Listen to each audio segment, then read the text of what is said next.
तो ये कहानी एक ऐसी दुनिया की होती है जहाँ पे भूत होते हैं जिनको ये लोग स्पिरिट्स बोलते हैं और इन भूतों का ना सिर्फ वही मार सकते हैं जिनके पास साइकिक पावर्स हो। सारे के सारे लोग इन भूतों से डरते हैं सिवाय कुछ के जो इन भूतों का ही फायदा उठाते हैं, जैसे कि हमारे ये भाई साहब रहेंगे जो कि एक साइकिक होने का नाटक करके लोगों को बेवकूफ बना के उनसे पैसे ऐंठते हैं। प्लीज मेरी मदद करिए, मेरे घर में एक भूत है, मैंने आज ही उसे शीशे में देखा था। कहीं खुद को तो नहीं देख लिया था आपने? ओए क्या बोला तूने मेरी बीवी को? जाने मन, यकीन करो ये एक फ्रॉड है, भूत वूत कुछ नहीं होते। ठीक है जैसी आपकी मर्जी, लेकिन बाद में जब वो भूत आपके सुंदर चेहरे को बदसूरत बना दे तो मुझसे मत कहिएगा प्लीज। नहीं प्लीज हमारी मदद करिए मिस्टर रेंगन। ठीक है, आप पेमेंट कर दीजिए और चलिए आपके घर के भूत की हम लोग बैंड बजाते हैं। एंड फिर रेंगन इन लोगों के साथ इनके घर आ जाता है। अरे बाप रे, आपके घर का भूत तो बहुत ही ज्यादा खतरनाक और स्ट्रॉन्ग है, मैं इसे यहीं से सेंस कर पा रहा हूँ। लेकिन हमारा घर तो वो है। हाँ मतलब इस घर में भी काफी खतरनाक भूत था, लगता है आपके घर का भूत यहाँ घूमने आया था। ये पक्का फ्रॉड है जाने मन। एंड फिर ये लोग इनके घर के अंदर आ जाते हैं। रेंगन बहुत नाटक कर रहे होते हैं, लेकिन तभी इनके पीछे असली भूत आ जाता है। हेलो, हाँ यही वो भूत है मिस्टर रेंगन। एंड इसको देखते ही रेंगन डर जाता है, इस भूत के ऊपर नमक फेंकने लगता है। लेकिन क्योंकि इसका नमक कोई होली नमक नहीं बल्कि स्टोर वाला असली सस्ता नमक होता है, इसलिए इस भूत को इससे कुछ फर्क ही नहीं पड़ता। अरे नहीं, लगता है मेरे पास अब और कोई ऑप्शन नहीं बचा। एंड तब रेंगन फोन मिलाता है इसके स्टूडेंट, जिसको इसने बेवकूफ बना के अपना स्टूडेंट बनाया होता है, एक असली और बहुत ही ज्यादा स्ट्रॉन्ग साइकिक, हमारे इस एनिमे के मेन कैरेक्टर मॉब को। हेलो मॉब, इमरजेंसी है, जल्दी आ जाओ इस एड्रेस पे जो मैं भेज रहा हूँ। एंड थोड़ी ही देर में मॉब यहाँ पर आ जाता है। मास्टर, मैंने कितनी बार कहा है मुझे ऐसे अचानक से मत बुलाया करिए। हाँ,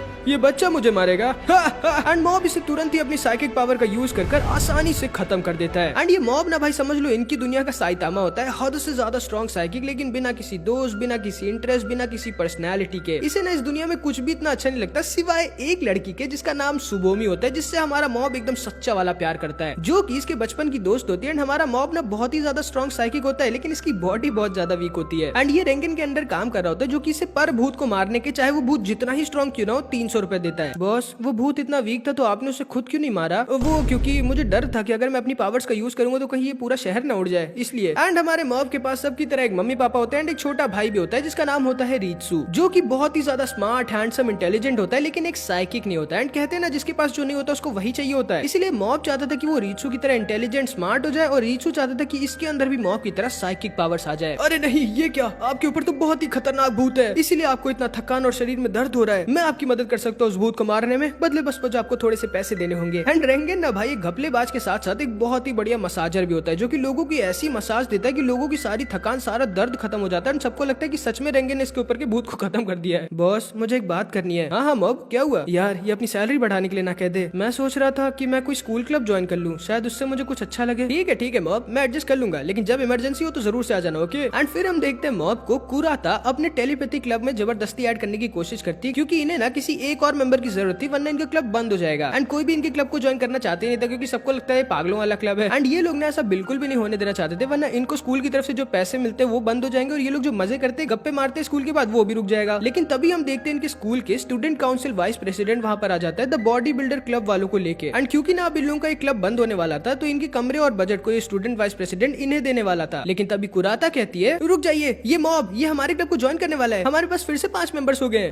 मॉब, क्या तुम सच में इनके क्लब को ज्वाइन करना चाहते हो? मुझे नहीं पता। मॉब, तुम्हें एक ऐसे क्लब को ज्वाइन करना चाहिए जो तुम्हें पसंद हो या जो तुम्हारी हेल्प करे। एंड मॉब सोचता है कि इसे क्या पसंद है, इसे तो बस सुबोमी चान पसंद है। एंड तब मॉब को अपना पास्ट याद आता है, जब ये सुबोमी को बचपन में अपनी साइकिक पावर्स दिखाया करता था, लेकिन थोड़ी दिनों में सुबोमी इसकी पावर से बोर हो गई थी। एंड सुबोमी को ना एक लड़का अच्छा लगता था जो कि बहुत ही ज्यादा स्ट्रॉन्ग और फास्ट था, इसकी तरह वीक नहीं था। एंड इसीलिए मॉब डिसाइड कर लेता है इसे क्या करना है। ये कुराता के क्लब को नहीं बल्कि इनके बॉडी बिल्डर क्लब को ज्वाइन कर लेते हैं, ताकि ये भी स्ट्रॉन्ग और फास्ट हो सके और अच्छा दिख सके, ताकि सुबोमी इसे भी पसंद करे। एंड अगले दिन से हमारा मॉब भाई बॉडी बिल्डर क्लब की सुपर हार्ड ट्रेनिंग को शुरू कर देता है सुबोमी को पठाने के लिए। एंड इसकी हालत खराब हो जाती है पहले दिन पे, एंड आधे रास्ते में ही बेहोश हो जाता है। एंड बेचारे इन चारों को भी इनके क्लब को ज्वाइन करना पड़ता है, ताकि स्कूल के बाद थोड़े मजे कर सके, रुक सके, इनसे इनका कमरा ना छीना जाए। एंड तभी हम देखते हैं कुराता, जिसका सपना होता है एलियंस को ढूंढने का, ये मॉब से कहती है, मॉब तुम्हें जब इतनी दिक्कत हो रही है आखिर में, तो तुमने हमारे क्लब को क्यों नहीं ज्वाइन किया? वो मैं नहीं चाहता था कि मैं सिर्फ अपनी साइकिक पावर्स पे रिलाई करूं, मैं खुद भी स्ट्रॉन्ग बनना चाहता था। हाँ, तुम बच्चे हो क्या? साइकिक पावर्स कुछ नहीं होते, दिखाओ मुझे तुम्हारे पास साइकिक पावर्स है तो। एंड तभी मॉब इन लोगों को अपनी साइकिक पावर्स दिखाता है, जिसको देखकर ये लोग एकदम शॉक्ड रह जाते हैं। एंड कुराता ये बहुत ज्यादा खुश हो जाती है, क्योंकि जैसा मैंने बताया इसका सपना होता है एलियंस को ढूंढने का, तो इसीलिए इसको ये लगता है कि अब ये मॉब की मदद से एलियंस को ढूंढ पाएगी। वैसे मॉब, जब तुम्हारे पास साइकिक पावर्स है तो तुमने बॉडी बिल्डर क्लब को क्यों ज्वाइन किया? तुम्हें तो इसकी जरूरत ही नहीं है। वो मैं अच्छा दिखना चाहता हूँ इसलिए। क्यों, तुम्हें कोई लड़की पसंद है क्या?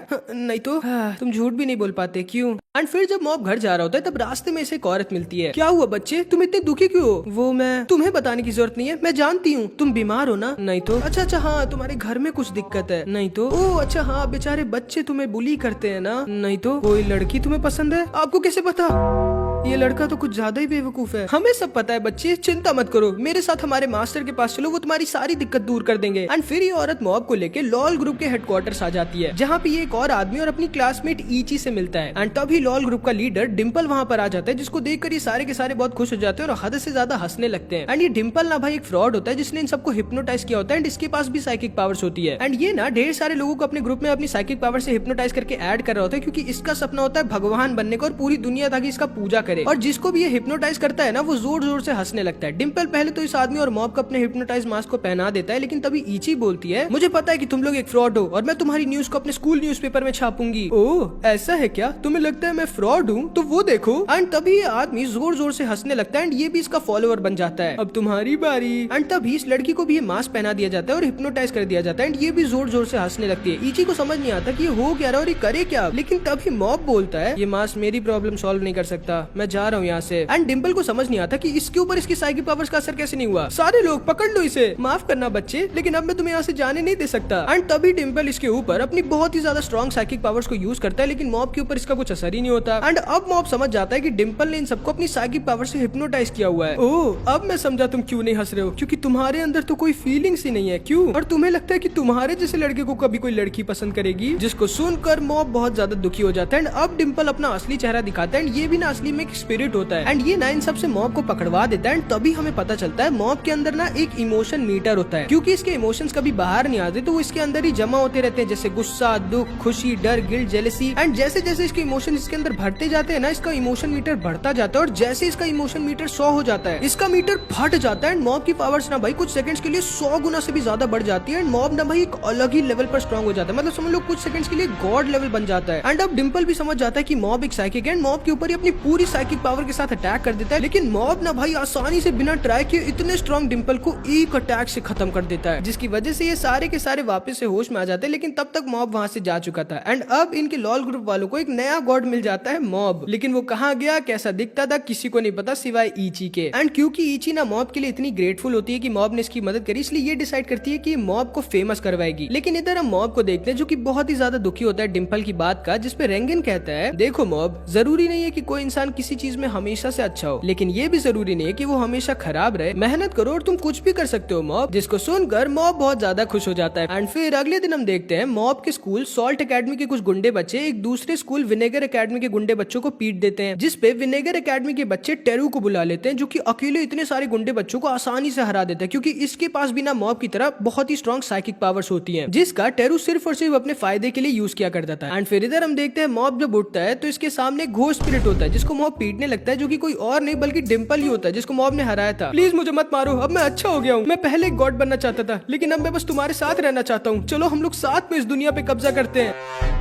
मैं मजाक कर रहा था, मैं बस तुम्हारा पार्टनर बनना चाहता हूँ। एंड मॉब क्योंकि बहुत सीधा होता है इसकी बात को मान जाता है। एंड असल में ना इसका प्लान होता है मॉब की बॉडी पे किसी तरह कब्जा करने का। भैया चल के खाना खा लीजिए। एंड फिर ना डिम्पल मॉब के साथ हर वक्त रहने लगता है मॉब की कुछ कमजोरी को पता करने के लिए। एंड इसे बस इतना पता चलता है कि मॉब भले हद से ज्यादा स्ट्रॉन्ग साइकिक होता है, लेकिन ये ना एक नॉर्मल स्टूडेंट से भी खराब होता है। पढ़ाई में, स्पोर्ट्स में, किसी चीज में अच्छा नहीं होता। और तो और ये बिल्कुल भी अपने इमोशंस को एक्सप्रेस नहीं कर पाता। एंड फिर ना डिम्पल रेंगन से भी मिलता है एंड समझ जाता है कि ये ना एक फ्रॉड है, जिसके पास जरा सी भी साइकिक पावर्स नहीं है, जो कि फुल मॉब का यूज कर रहा है। आखिर मॉब इसका स्टूडेंट कैसे बन गया? एंड फिर इधर हम देखते हैं रीचू और ईची साथ में बैठे होते हैं। रीचू ईची को बताता है कि उसके अंदर मॉब की तरह साइकिक पावर्स नहीं है। एंड ईची से बताती है कि एक लॉल ग्रुप नाम का ग्रुप है जो कि मॉब की पूजा कर रहे हैं और उसे ढूंढ रहे हैं क्योंकि उसने इन्हें बचाया था। एंड फिर इधर हम मॉब के भाई रीचू को देखते हैं। ये ना भले दिखाता नहीं था, लेकिन ये ना हद से ज्यादा चाहता था कि ये भी मॉब की तरह साइकिक पावर्स का यूज कर सके। इसे बिल्कुल भी नहीं पसंद था पॉपुलर या इंटेलिजेंट होना, ये बस कुछ ना कुछ करके साइकिक पावर्स का यूज करना चाहता था। एंड फिर इधर हम देखते हैं सॉल्ट ग्रुप के गुंडे बॉडी बिल्डर ग्रुप वालों के पास जाते हैं इनकी मदद के लिए, ताकि ये लोग पेपर ग्रुप और टेरू की बैंड बजा सके। लेकिन ये लोग इन्हें ये कह के मना कर देते हैं कि ये लोग अपनी बॉडी को लोगों को प्रोटेक्ट करने के लिए बनाते हैं, किसी को मारने के लिए नहीं। एंड ये लोग ना भाई होते भी बहुत स्ट्रॉन्ग है, तो इसलिए ना ये लड़का जो अपना दिमाग लगाता है और मॉब को सीक्रेट लव लेटर देके बेवकूफ बना के पेपर एकेडमी के गुंडे बच्चों से किडनैप करवा देता है। एंड मॉब बेचारा चुपचाप किडनैप हो भी जाता है, क्योंकि इसका ना एक रूल होता है, ये कभी भी अपनी पावर्स को किसी इंसान के ऊपर यूज नहीं करता और उन्हें हर्ट करने के लिए तो बिल्कुल भी नहीं। एंड अब तो भाई ऑब्वियसली अपने ग्रुप मेंबर को बचाने के लिए बॉडी बिल्डर ग्रुप वाले पेपर एकेडमी पहुंच जाते हैं और सबकी बैंड बजाने लगते हैं, मॉब को लेके वहाँ से जाने लगते हैं। लेकिन तभी भाई टेरू वहाँ पर आ जाता है। तुम गोरिल्ला जैसे इंसानों की हिम्मत कैसे हुई मेरे स्कूल में आके मेरे चेलों को मारने की? यही है टेरू, इन सब का बॉस, छोड़ना मत इस लड़के को। एंड तभी जो इसके ऊपर अटैक कर देता है। लेकिन तभी ना भाई टेरू अपनी साइकिक पावर्स का यूज कर इन सब पर अटैक कर देता है एंड इन सबको बहुत ज्यादा इंजर्ड कर देता है। सारे के सारे लोग बेहोश हो जाते हैं सिवाय मॉब के। एंड तब मॉब टेरू से कहता है, आखिर तुम अपनी साइकिक पावर्स को लोगों के ऊपर क्यों यूज कर रहे हो? तुम्हें पता नहीं है तुम्हें ऐसा नहीं करना चाहिए? एंड